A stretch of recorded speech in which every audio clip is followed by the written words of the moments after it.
Welcome to my channel. ఈ వీడియోలో AP ప్రభుత్వ ఉద్యోగ సంఘాలతో సీఎం భేటీ, తీపి కబురు, 5 శుభవార్తలు విడుదల. దీనికి సంబంధించిన పూర్తి సమాచారాన్ని వీడియోలో తెలుసుకుందాము. వీడియోని ఎక్కడే కానీ స్కిప్ చేయకుండా ఎండ్ వరకు చూసేయండి. అప్పుడే ఇన్ఫర్మేషన్ పూర్తిగా అర్థమవుతుంది. వీడియో చూస్తున్న ప్రతి ఒక్కరు వీడియోకి లైక్ చేయండి ఫ్రెండ్స్. ఈ వీడియోని తోటి ఉద్యోగ పెన్షన్ మిత్రులతో అయితే షేర్ చేయండి. కొత్తగా మన ఛానల్ చూస్తున్న వారు ఇంకా ఎవరైనా సబ్స్క్రైబ్ చేసుకున్నట్లయితే వెంటనే మన ఛానల్ని సబ్స్క్రైబ్ చేసుకోండి. దీని ద్వారా నేను చేసే లేటెస్ట్ వీడియోస్ అన్నీ మీ వరకు రీచ్ అవుతాయి. ఇక ఆలస్యం చేయకుండా వివరాల్లోకి అయితే వెళ్ళిపోదాము. ఫ్రెండ్స్, ఇక విషయానికి వచ్చినట్లయితే ఆంధ్రప్రదేశ్ ప్రభుత్వ ఉద్యోగులకు శుభవార్త. గౌరవనీయులైన ఆంధ్రప్రదేశ్ ముఖ్యమంత్రి శ్రీ నారా చంద్రబాబు నాయుడు గారు ఈ నెలాఖరులోగా రాష్ట్రంలోని ఉద్యోగ సంఘాల ప్రతినిధులతో సమావేశం కానున్నారు. ఈ సందర్భంగా ఉద్యోగులకు సంబంధించిన 5 కీలక శుభవార్తలను ప్రకటించనున్నారు. ఈ నిర్ణయాలు ప్రభుత్వ ఉద్యోగుల సంక్షేమం, ఉద్యోగ భద్రత, వేతన పెంపు, పదోన్నతులు మరియు ఇతర ప్రయోజనాలకు సంబంధించి ఉండే అవకాశం ఉంది. రాష్ట్ర ఉద్యోగుల జీవితాలను మరింత మెరుగుపరిచేలాగా ఈ పలు నిర్ణయాలు తీసుకోవడం గౌరవనీయులైన ముఖ్యమంత్రి గారి ముఖ్య ఉద్దేశంగా అయితే ఉంది. మరి ఆ 5 కీలక శుభవార్తలు ఏంటో ఇప్పుడు తెలుసుకుందాము. మొదటిది డిఏడిఆర్ ఎరియర్ పేమెంట్. 2018 నుంచి జూలై 2023 వరకు మొత్తం 212 నెలలకు సంబంధించి డిఆర్ ఎరియర్స్ పెండింగ్లో ఉన్నాయి. ప్రభుత్వం ఈ నెలాఖరులోగా ఉద్యోగ సంఘాలతో చర్చించి వీటిని విడతల వారీగా చెల్లించే నిర్ణయం అయితే తీసుకోబోతున్నట్టు తెలుస్తోంది. సో చూసుకోవచ్చు, డిఏ అరియర్స్ ఎప్పుడెప్పుడు ఎన్నెన్ని నెలలకు సంబంధించి పెండింగ్లో ఉన్నాయి. సో డిఏ అరియర్స్ మంత్స్ అండి ఇవి. సో 2018 జూలై డిఏకి గాను 30 నెలలు, తర్వాత జనవరి 2019కి గాను 31 నెలలు. ఈ విధంగా చూసుకోవచ్చు. సో ఎప్పటి నుంచి ఎప్పటి వరకు అరియర్స్ పెండింగ్ అనేది కూడా మనం ఇక్కడ చూడొచ్చు. అప్పటి డిఏ వాల్యూ ఎంతెంత పెరిగింది డిఏ ప్రకటించడం వల్ల అని కూడా చూసుకోవచ్చు. సో ఈ విధంగా అయితే దీని తర్వాత మనకు మరొక డిఏ అనేది ప్రకటించలేదు. కూటమి ప్రభుత్వం అధికారంలోకి వచ్చిన తర్వాత జూలై 2023 డిఏ ప్రస్తుతం అమల్లో ఉన్నటువంటి 33.67% అలాగే ఉంది. సో దీని తర్వాత మనకు 2024 సంబంధించి 2 డిఏలు, జనవరి ప్లస్ జూను, అలాగే 2025కు సంబంధించి ఒక డిఏ, టోటల్ 3 డిఏలు రావాల్సి ఉందన్నమాట. సో కేంద్రం ప్రకటించింది, రాష్ట్రం ఇంకా వీటిని ప్రకటించలేదు. వీటి తాలూకా అరియర్స్ను కూడా జీవోలో పొందుపరిచిన విధంగా సమాన వాయిదాల్లో ఖచ్చితంగా సరైన తేదీకి విడుదల చేయాలి.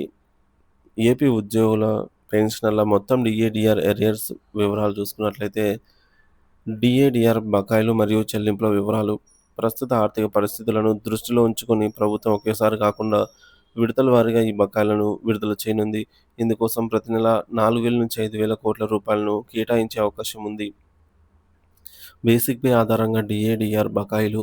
జూలై 1, 2018 నుంచి జూలై 1, 2023 వరకు డిఏ అరియర్స్ టేబుల్. 2022 నెలలకు సంబంధించి DADR arrears total amount between July 2018 and July 2023 table approximately. So basic pay అనేది 19,000గా ఉన్న వారికి 1,46,619 రూపాయలు రావాల్సి ఉంటుంది. సో ఈ విధంగా టోటల్ డిఏస్ అండి ఇవి. టోటల్ 212 నెలలకు సంబంధించి వీటిలో కరోనా సాకుతో మనకు కొన్ని డిఏలు అయితే ఎత్తివేశారనమాట. అవి రావు. అలాగే కొన్ని పాత డిఏలు పెద్దగా ఇప్పుడు రిలీజ్ చేసే అవకాశం లేదు. కానీ సో మనకు రిలీజ్ అయ్యే అమౌంట్ తక్కువ నెలలకే ఉన్నప్పటికీ సో టోటల్ అమౌంట్ ఎంత అనేది ఒకసారి మనము ఈ టేబుల్లో చెక్ చేయవచ్చు. సో టోటల్ అమౌంట్ అయితే ఇది ఇప్పట్లో వచ్చే అవకాశాలు తక్కువగానే ఉన్నాయి. సో ప్రభుత్వం విడతల వారీగా చెల్లించినా సరే ఇంత అమౌంట్ అయితే ఈ 5 ఏళ్లలో కూడా చెల్లించాల్సిన అవసరం అంటే ఉంది. కానీ సో ఈ 5 ఏళ్లలో కూడా ప్రభుత్వం తీర్చలేకపోవచ్చు కూడా. సో కాబట్టి ఎంత అమౌంట్ పెండింగ్లో ఉన్నది మనం చెక్ చేసుకోవచ్చు. 40,000 బేసిక్ పే వారికి 3 లక్షల పైనే పెండింగ్లో ఉందన్నమాట. మొత్తం డిఏడిఆర్ అరియర్ అమౌంట్ 50 లక్షల వారికి 3,85,000. సారీ ఫ్రెండ్స్, 50,000 బేసిక్ వారికి. 60,000 బేసిక్ పే వారికి 4,63,000. 70,000 బేసిక్ పే వారికి 5,40,000. 80,000 బేసిక్ పే వారికి 6,17,000. 90,000 బేసిక్ పే వారికి 6,94,000. అలాగే ₹1,00,000 బేసిక్ పే వారికి 7,71,000. ఈ విధంగా అయితే టోటల్ అమౌంట్ పెండింగ్లో ఉంది. వీటిలో విడతల వారీగా మొత్తం కాకపోయినా విడతల వారీగా ఎంతో కొంత రిలీజ్ చేసి ఆర్థిక ఉపశమనాన్ని కలిగించాలని ఉద్యోగ పెన్షనర్లు అయితే కోరుతున్నారు, డిమాండ్ చేస్తున్నారు. డిఏ అరియర్స్ చెల్లింపు విధానము. ప్రభుత్వం ఒకేసారి మొత్తం చెల్లించకున్నా తక్కువ మొత్తాల్లో కూడా విడతల వారీగా చెల్లించగలదు. సో, ఉద్యోగ సంఘాలతో చర్చించి తుది షెడ్యూల్‌ను ప్రకటించనుంది. 2024 మరియు 25 సంవత్సరాల్లో కొత్తగా ప్రకటించాల్సినటువంటి 3 డీఏలు ఇంకా పెండింగ్‌లోనే ఉన్నాయి. ఈ కొత్తగా పెండింగ్‌లో ఉన్నటువంటి డీఏలను కూడా ఈ బకాయిలలో కలుపుతారు. సో, ప్రభుత్వం ఎన్నికల ప్రచారంలో ఇచ్చిన హామీ మేరకు అన్ని బకాయిలను 5 సంవత్సరాల్లోగా పూర్తిగా చెల్లించేందుకు ప్రణాళికలు అయితే సిద్ధం చేస్తున్నది. డీఏ/డీఆర్ చెల్లింపుల తాజా సమాచారము. ప్రస్తుతం ప్రభుత్వ ఉద్యోగులు మరియు పెన్షనర్లు డీఏ/డీఆర్ రూపంలో రూ. 25,000 పైగా బకాయిలు ప్రభుత్వం చెల్లించాల్సిన పరిస్థితి. అయితే వీటిని విడతల వారీగా చెల్లించేందుకు ప్రభుత్వం చర్యలు తీసుకుంటోంది. కూటమి ప్రభుత్వం అధికారంలో ఉన్నటువంటి ఈ 5 సంవత్సరాల కాలంలో ఈ మొత్తం బకాయిలను పూర్తిగా చెల్లించాలని లక్ష్యంగా పెట్టుకుంది. సో, ఇది డీఏకి సంబంధించి. రెండవది 12వ పీఆర్సీ అప్డేట్స్ అండి. ఏపీ ప్రభుత్వ ఉద్యోగులకు, ఉపాధ్యాయులకు మరియు పెన్షనర్లకు 12వ పీఆర్సీపై తాజా సమాచారము. సో, ఆంధ్రప్రదేశ్ ఉద్యోగులకు ప్రభుత్వం శుభవార్త తెలిపింది. ఉద్యోగులకు ఇచ్చిన హామీని నెరవేర్చేందుకు కసరత్తు ప్రారంభించింది. ఈ నెలాఖరులోగా అన్ని ఉద్యోగ సంఘాలతో ముఖ్యమంత్రి చంద్రబాబు నాయుడు గారు చర్చించనున్నారు. ఈ మేరకు వారితో చంద్రబాబు నాయుడు గారు భేటీ కానున్నారు. సో, 12వ పీఆర్సీ అమలు కోసం కూడా నిర్ణయం తీసుకునే అవకాశాలున్నాయి. సో, 12వ పీఆర్సీ అమలు జరిగితే వీటి వల్ల వచ్చే లాభాలేంటి అనేది చూసుకున్నట్లయితే, సో, పీఆర్సీ వల్ల చాలా ఉపయోగాలైతే ఉంటాయండి. సో, వేతన సవరణ. సో, పీఆర్సీ వల్లనే మనకు వేతన సవరణ అనేది జరుగుతుంది. సో, పీఆర్సీ అమలు వల్ల మనకు హెచ్ఆర్ఏ పెరుగుతుంది. అలాగే పీరియాడికల్ ఇంక్రిమెంట్స్ పెరుగుతాయి. అలాగే అడిషనల్ క్వాంటమ్ ఆఫ్ పెన్షన్ కూడా మనకు కొత్త బేసిక్ పే ఆధారంగానే సవరిస్తారు. డీఏల రేట్లు పెరుగుతాయి. టీఏల రేట్లు కూడా పెరుగుతాయి. సో, మొత్తం మీద 12వ పీఆర్సీ అమలు జరిగితే ఉపాధ్యాయులకు మరియు ఉద్యోగులకు, పెన్షనర్లకు అందరికీ కూడా బెనిఫిట్ ఉంటుంది అనైతే ఖచ్చితంగా చెప్పవచ్చు. ఆర్థిక మరియు ఆర్థికేతర అంశాలన్నీ కూడా పీఆర్సీ ద్వారానే మనము సాధించుకోగలము. తగ్గించిన అడిషనల్ క్వాంటమ్ ఆఫ్ పెన్షన్ అయితేనేమి, అలాగే గ్రాట్యుటీకి సంబంధించిన సమస్యలు అన్నీ కూడా పీఆర్సీ ద్వారానే నెరవేర్చాల్సి ఉంది. సో, ఈ విధంగా మనకు 11వ పీఆర్సీకి సంబంధించి అరియర్స్ కూడా మనం ఈ టేబుల్‌లో అయితే చెక్ చేసుకోవచ్చు ఫ్రెండ్స్. సో, పీఆర్సీ గనక అమలు చేసినట్లయితే ఎంత గ్రాస్ అమౌంట్ వచ్చిందనైతే మనం ఈ టేబుల్‌లో చెక్ చేయొచ్చు. ఇక మూడోది ఐఆర్. సో, ఇది కూటమి ప్రభుత్వం మేనిఫెస్టో అనమాట.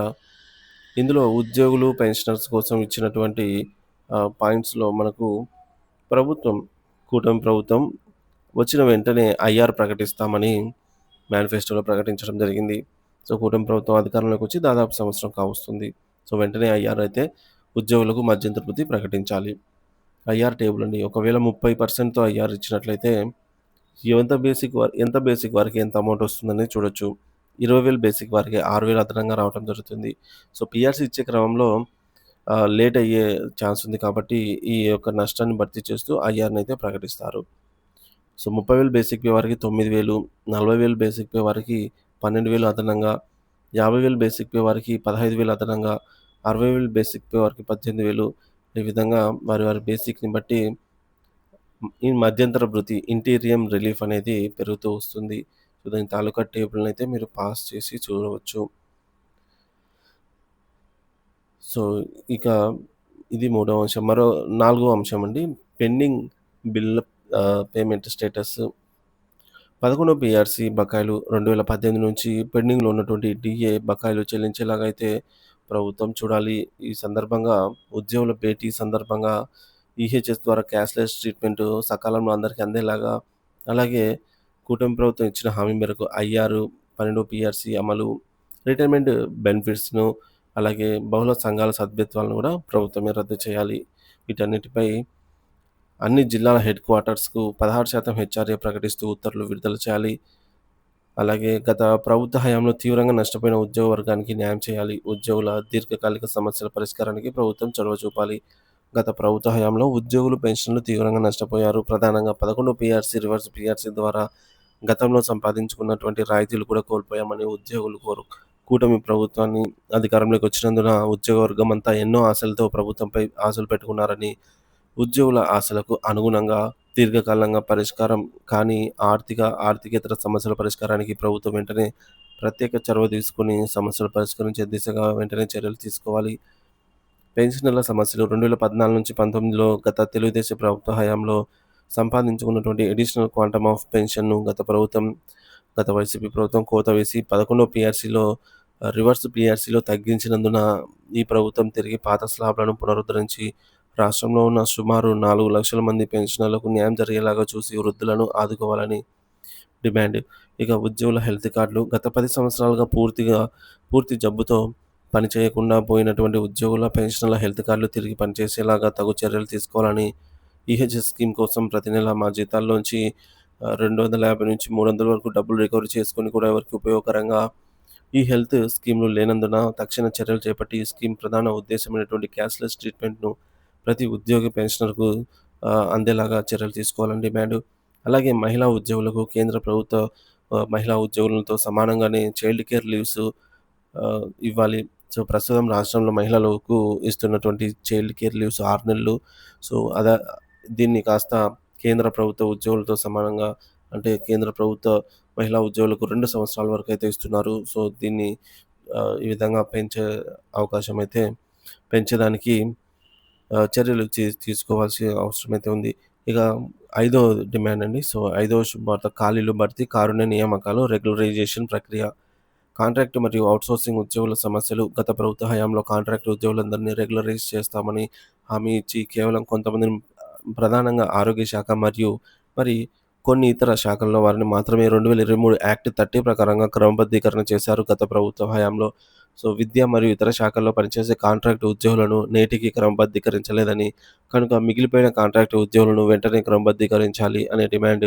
అలాగే రాష్ట్రంలో రెగ్యులర్ ఉద్యోగులతో పాటు సమానంగా పనిచేస్తున్నటువంటి సుమారు 1,00,000 మంది ఔట్‌సోర్సింగ్ ఉద్యోగులు ఆప్కాస్ కార్పొరేషన్ ద్వారా జీతాలు పొందుతున్నారు. ఇంకా ఆప్కాస్‌లో లేకుండా సుమారు లక్షల మంది ఉద్యోగులు కాంట్రాక్టర్ల ద్వారా జీతాలు పొందుతూ మోసపోతున్నారు. కావున వీరందరికీ ఉద్యోగ భద్రత కల్పించేలాగా చర్యలు తీసుకొని రెగ్యులర్ ఉద్యోగులతో పాటు సమానంగా పనిచేస్తున్నటువంటి ఔట్‌సోర్సింగ్ ఉద్యోగులందరికీ సమాన పనికి సమాన వేతనం ఇచ్చేలాగా చర్యలు తీసుకోవాలని, అలాగే ఉమ్మడి మేనిఫెస్టోలో ఇచ్చిన హామీ మేరకు ప్రభుత్వం సంక్షేమ పథకాలు కూడా ఈ చిరు ఉద్యోగులకు వర్తించేలాగా ప్రభుత్వం చర్యలు తీసుకొని చిరు ఉద్యోగులను ఆదుకోవాలనైతే డిమాండ్. ఉద్యోగులు మరియు పెన్షన్లకు చెల్లించాల్సిన బకాయిల వివరాలు, అంతేకాకుండా 11వ పీఆర్సీతో పాటు జూలై 2018 నుంచి పేరుకుపోయినటువంటి టీఏ ఎరియర్స్, అలాగే పదవి విరమణ చేసిన తర్వాత ఇచ్చే బెనిఫిట్స్ సకాలంలో రావటం లేదు. వాటిని కూడా సకాలంలో అందజేయాలి. అలాగే ఉద్యోగులకు అవసరాల కోసం దాచుకున్నటువంటి జీపీఎఫ్ డబ్బులు కూడా అదేవిధంగా 2022 నుంచి ఉద్యోగులకు ఉన్న encashment leaves, SLs, surrender leaves, APGLL అలాగే సరెండర్ లీవ్స్, ముఖ్యంగా 24 గంటలు పనిచేసే పోలీసు సోదరులకు పెండింగ్‌లో ఉన్న సరెండర్ లీవ్స్, అలాగే టీఏలు మంజూరు చేయాలి అనేది ముఖ్య డిమాండ్‌గా కనిపిస్తుంది. వీటన్నిటికి ప్రభుత్వము చొరవ తీసుకొని ముఖ్యమంత్రి గారి భేటీలో ఏదైతే ఉద్యోగ సంఘాలతో నిర్వహించబోయే భేటీలో వీటన్నిటిలో మనకు దాదాపుగా అన్నీ కూడా నెరవేర్చాల్సిన అవసరం ఎంతైనా ఉంది. సో, త్వరితగతిన వీటిని అమలు ప్రక్రియ అనేది చేపట్టాలని ఉద్యోగ పెన్షనర్లయితే ఆశిస్తున్నారు.